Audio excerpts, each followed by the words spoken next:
இன்றே டவுன்லோட் செய்து உங்கள் ஃபேவரட் ஷோக்களை என்ஜாய் பண்ணுங்க.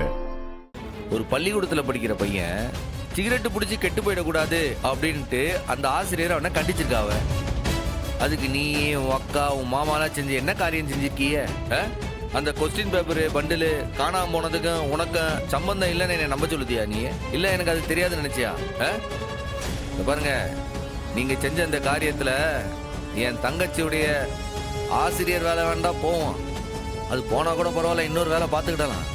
ஆனா இப்பதான் அவன் கர்ப்பமானா தலைச்சம்புள்ள ஆசை ஆசையை எம்பிட்டு கனவோட இருந்தா தெரியுமா?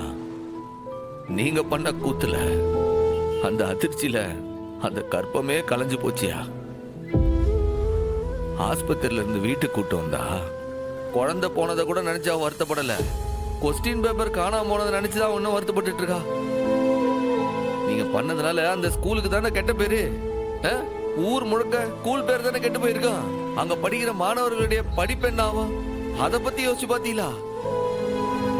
இல்லை, தனியார் பள்ளிக்கூடத்துல படிக்க முடியாதவங்க தானே நம்ம பள்ளிக்கூடத்துல வந்து படிக்குதாவ. நீங்க செஞ்ச இந்த வேலையினால அந்த பள்ளிக்கூடத்தை இழுத்து மூட போறாங்க தெரியுமா உனக்கு? என் தங்கச்சிய பழி வாங்குற நினைச்சுக்கிட்டு அத்தனை பிள்ளைங்களோட எதிர்காலத்திலே மண்ணலி போடுது. இல்ல இது நியாயமா? எல்லாம் படிக்க முடியாம எல்லாம் வேலைக்கு போக போகுதுங்களே. சரியா உனக்கு? உன் அக்கா மவன் மாதிரி தானே அங்க இருக்க அத்தனை பிள்ளைங்களா? அது யோசிச்சு பாத்தியா நீ? சார், நான் என்னவோ நினைச்சு செஞ்சுட்டேன். அது இப்படி ஆகி போச்சு சார். தயவு செஞ்சு என்ன மன்னிச்சிருங்க. நான் பெரிய தப்பு பண்ணிட்டேன். அக்கா மேல வச்ச பாசம் என் கண்ணை மறைச்சிருச்சு சார். இப்ப நான் என்ன சார் செய்யணும் சொல்லுங்க சார். பாரு, காணாம போன அந்த கொஸ்டின் பேப்பர் பண்டில் திரும்ப கிடைச்சா அது எங்களுக்கு வேணாம். அம்புடுதானே சார்? சார், நான் ஆட்டோல தான் சார் வச்சிருக்கேன். இதோ உடனே எடுத்து வந்துடுறேன் சார். ஒரு நிமிஷம் இங்க பாரு சார். அந்த கொஸ்டின் பேப்பர் மட்டும் கிடைச்சா பத்தாது.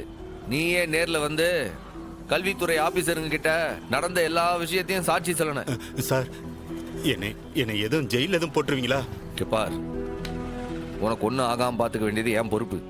நீ நடந்த உண்மையை மட்டும் சரியா சொல்லிடு. நீயே சொன்னாதான் அதெல்லாம் நம்புவாங்க. உனக்கு எதுவும் ஆகாம நான் பார்த்துக்கிட்டேன். போய் எடுத்துடும். சரி, நான் எடுத்துட்டு வந்துடுறேன் சார்.